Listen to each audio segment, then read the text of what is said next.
And when we get into this particular area, think about this. More gifts are lost than raised because of unfulfilled ministry partner expectations and poor reporting. As healthy as Campus Crusade for Christ is around the world, and as much money I think that God has given us, I'm convinced we've left as much as we've raised on the table because we failed in this particular area. But I think there's some perspective that we've got to have. There's three kind of ways that reporting's come around. When the Campus Crusade ministry was launched, reporting was much more verbal, some phone calls, engagement of people. It was less intentional, but the majority of the ministry for the first 30 years was funded by the GI generation. The historical side of reporting was not evil, it just was done to a different generation. But as we move into the generational sides of things, we see that we've got to be more and more communicative in accomplishing our objectives. The historical view was probably very little paper on the streets and probably a lot of phone calls and occasional meetings. The conventional view has been, how can I report so I can get more money out of you? The Heritage Foundation came up with this report a couple of years ago called Outcome-Based Evaluation. Now, there's Christians behind a lot of this, but the marketplace is moving to say, we better start seeing reporting. Why are they saying that? Many of the leadership that's influenced giving of money, primarily coming out of foundations, have looked over the last 15 or 20 years and have been embarrassed about how the money has been spent. They don't like the way that the ministries, organizations, secular and Christian, have wasted resources. And so out of that cultural context of waste, they're saying, can't we do more to put a little bit more teeth into knowing what's going on? This is something you cannot avoid. You might as well come to face with it right up front. Reporting is just starting to be a priority, and it's going to be growing in its priority. And the younger the generation of givers, the more important good reporting is going to be. Now, when you go back to your leadership, they're going to say, oh man, that takes a lot of time to do that. I'm really busy. In fact, the number one reason of poor reporting is usually, well, I am so busy doing ministry, I didn't have time.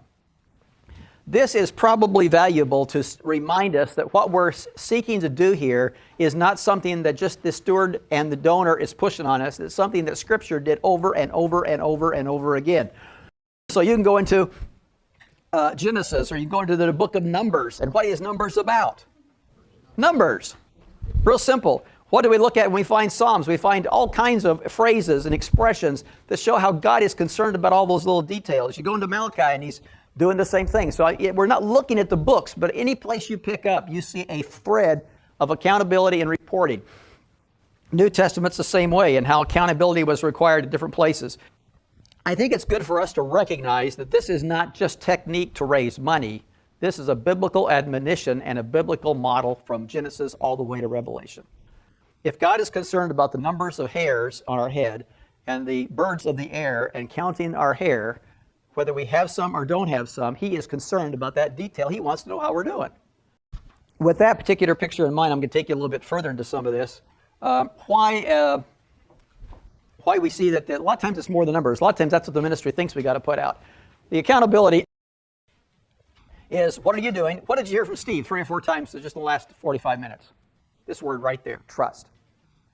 When I hear from you, we build trust.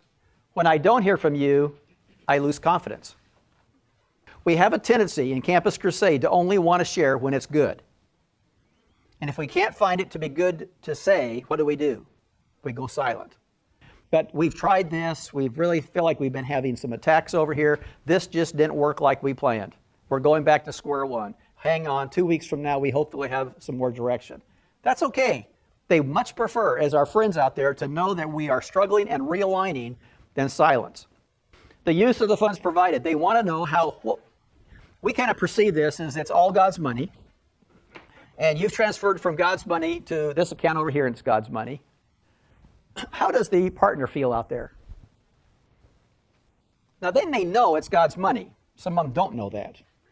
But they feel like it's their money, or at least that's the money they gave going to work. What are you doing with my money? Now, you may want to argue all the fine-tuning is that you gave it to Campus Crusade, and we're the stewards of it, and it's our responsibility. Come on, gang. We got to be more sensitive than that. It's their resources. How are you using their steward resources for the use of the funds provided? If Woody Woodfin in the basketball strategy in New York City decides to raise money for a tournament and not do the tournament, maybe it falls apart and there's nothing to do for that tournament on that particular neighborhood. The best thing to do, can we move your money over to this neighborhood? This didn't work. How about this? How about this in a sense of closure? I mentioned yesterday an illustration as a dear friend probably did not give $1.5 million to the ministry because he never got closure on a $50,000 investment. Closure often is the door for the next commitment. And then the last part of this is the positioning for additional gifts. When you brought closure to one subject, you're in a position to talk about the next subject. And it may be in phases. So you may say, well, listening to a 4 or 5 year project, well, break it into phases so you can rejoice and bring closure, rejoice and bring closure. So those are the kind of things that go on. Those are what you're after. Positioning for additional gifts is naturally, if you've brought closure for one, you're in the open position to do it again. Now, what I want us to do here, I'm going to take you through some stuff really quickly, and I think we can summarize this fast. Go to page 193 with me, if you would. This was a result of talking with about an hour interviews with 15 of our major partners, I believe, over a period of about 2 weeks. I promised them when I did all this study a few years ago that I would never disclose the names, but I want you to talk honestly about how you feel about reporting and how you're being treated in Campus Crusade. And then I digested from those people, I came up with these points that relate to the reporting in ministry. And the bold points on here are the real essence of it, and then the explanations are kind of the detail. Every partner is unique. That's one of the particular points I want us to think about. Steve is different than Deborah. Have you seen a little bit of difference between Debbie and Elle? You're going to see every time you meet. Now, we could give you all the same questions that Mike is asking our interview people. And you could go out and interview constituencies and friends. In fact, maybe some of those questions would be good probing questions for you to use anyway. We might consider doing that. But as you listen, you're going to find out this appointment was very different. With the two of them together, that sounds very different than the one together. And you just got to keep in mind, this is a unique person that God made a unique way, and they are different. You cannot create a formula for doing what you're going to do. You already know by hearing Steve this morning that if you send him a lot of paper, you know where it's going to go. So all the work you go to will go into his wastebasket. If you send him a picture or a little short message with a picture, you know it's going to at least stay around long enough that he can see who's in the picture. Here's another point. Major donors sincerely want to be seen and viewed as partners. Did you sense that from Steve this morning? He was one of us, wasn't he? He wasn't somebody you had to dissect. He wasn't somebody that you had to go extract blood out of. He's one of us. He just happens to have a different kind of job right now, because he feels as much ownership on the ministry as Campus Crusade as we do. In fact, I am beginning to believe that some of our partners have greater ownership on the ministry than even some of the staff on the ministry. They feel that passionate about it. So investors sincerely want to be viewed as partners. And when you put that partner word into that equation, you've got to think, oh, I forgot to tell the key guy out there, or the key couple out there. Central to effective reporting is building trust and establishing a genuine relationship. Listen intently is number 4. Listen intently and carefully to major partners. This is the hardest part we're going to have, is just keeping our mouth shut and listening. Well, somebody has once said that a really effective appointment is listening 3/4 of the time and speaking 1/4 of the time. I don't know if we can do that in Campus Crusade. We have a lot to say. We're pretty articulate people. But it's when we listen that we can fine-tune the message to build their understanding. We'll learn what they don't know, then where they need to fill in the gaps. We will never learn that by thus doing all the declaration.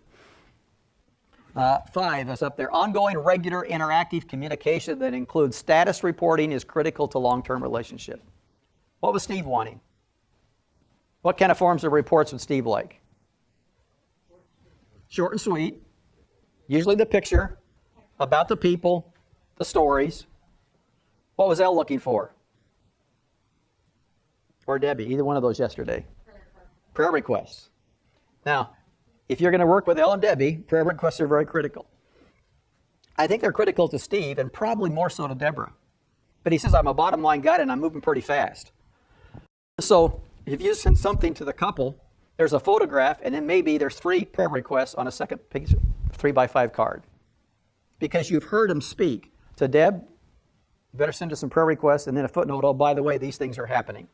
Because Debbie really does take it very seriously in that regard. Okay, number 6. Major partners expect to connect personally with the leaders and the decision makers of a ministry. Many of us in this room are going to always play the role of golf caddies. We're going to be there to help facilitate process, but we've got to orchestrate the right people connecting at the right time. It's occasional call from Steve Douglas that really encourages Steve Scrimshire. I think he was encouraged today. But you know, once or twice a year, Steve calls Steve and they pray together and Steve has something. And he hangs up and he says, even Steve Douglas cares about me. And there's an expectation, the higher the giving level, the more the leadership will talk to him.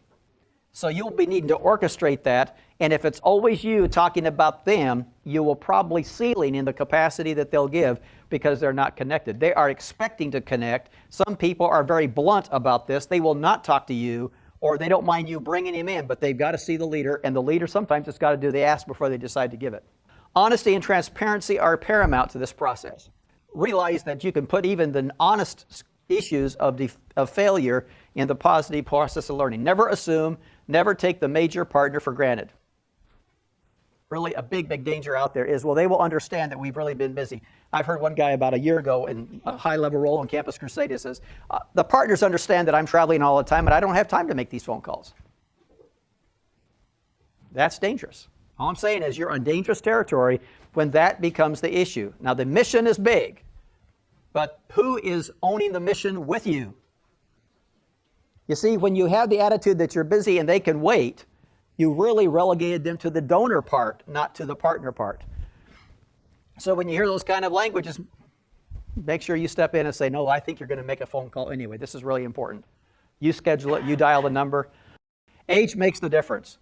That's part of how you can figure out what they really want in terms of, and in addition to just listening to them. Number 10, major partners expect to see specific plans that include means of measurable outcomes. Why did we spend time the first hour and 15 minutes this morning looking at project proposals? It's because the majority of the people out there are asking to see that kind of validation. Oh, you can go out and have your appointment without the validation, but you're probably not going to realize that. They want to see that outcome section. The part that I said that's the hardest to write, maybe even more so than the finances.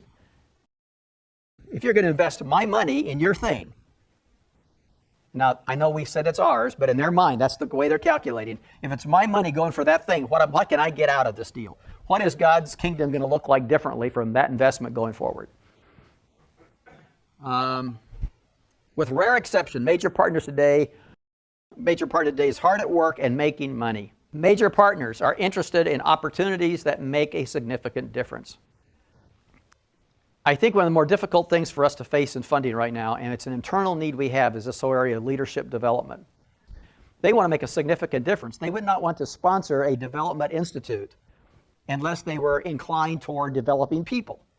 And then you might have some matches. Most of them want to know what we're doing to win, build, and send. So their opportunities need to be built around ministry. Fund development proposals must be predicated on specific needs or plans from those who are responsible for implementing the plan. What we're saying here is just work your team strategy together. Because if the wheels come off the wagon, it's because usually a leader or a person in development or somebody in the ivory tower of the structure is dreaming it up and has not figured out how to make it happen. And then the reporting comes off of what's making it happen. So proposals need to be predicated on those particular things. Every identified funding need should address the handful of questions so that potential partners can begin to understand how the needs relate to the intended ministry outcomes. And so you're trying to address things that trigger their understanding. That's what that really is all about. And 15, major partners have extensive networks of influence. Now, let's just take Steve. He's influencing 200 people every 2 weeks. And of those 200 people, there's some he knows really well, and some he knows marginally, probably because they wanted to get involved in the investment. Steve sat here talking about us in Campus Crusade and his commitment to it. What do you think, say, 25 of Steve's friends think about Campus Crusade for Christ? We can't promise all 200 that way because that's a huge family. But the 25, the most close to Steve, probably have a high regard for this ministry. You may be out thinking you're all isolated into this one little world and nobody knows what's going on. I can assure you that when you're finished with me in a week, what you said and the attitudes you carried and the reports you delivered. The good news doesn't travel as fast as the bad news, incidentally. But they are talking amongst one another. So what goes out, both positive and negative, are talked about by other partners in the sphere of their network. And you have no control over that. But your decision not to report is making a decision that you're influencing 25 to 30 other people in the course of time to think the same way that the disappointment came on the side of the partner. That's all we're going to do about reporting. I'm not going to drive it into the ground, but it is so critically important to our process.